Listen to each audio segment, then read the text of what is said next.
मोदी शासन कश्मीरियों को उनकी पहचान से वंचित करने के लिए बहुत व्यवस्थित रूप से काम कर रहा है। मोदी का भारत जम्मू कश्मीर की मुस्लिम बहुसंख्या को अल्पसंख्या में परिवर्तित करने के लिए दृढ़ संकल्प है। 5 अगस्त 2019 का अवैध निर्णय भारत द्वारा अवैध रूप से अधिकृत जम्मू कश्मीर की मुस्लिम विशिष्टता पर एक प्रत्यक्ष प्रहार है। 5 अगस्त 2019 के पश्चात भारत द्वारा अवैध रूप से अधिकृत जम्मू कश्मीर में व्यापक जनसंख्यात्मक परिवर्तन सामने आ रहे हैं।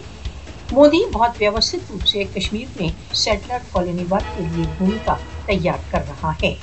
आर्टिकल 370 तथा 35A के बहिष्कार ने बाहर के लोगों के लिए भारत द्वारा अवैध रूप से अधिकृत जम्मू कश्मीर में बसने का मार्ग प्रशस्त कर दिया है।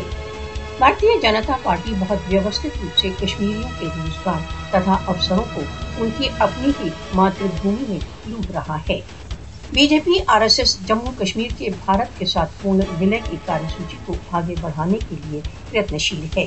भारत राष्ट्रसंघ प्रस्तावों तथा अंतर्राष्ट्रीय कानूनों का बहुत ढिठाई के साथ उल्लंघन करते हुए अवैध रूप से भारत द्वारा अवैध रूप से अधिकृत जम्मू कश्मीर की जनसंख्यात्मक स्थिति को परिवर्तित कर रहा है।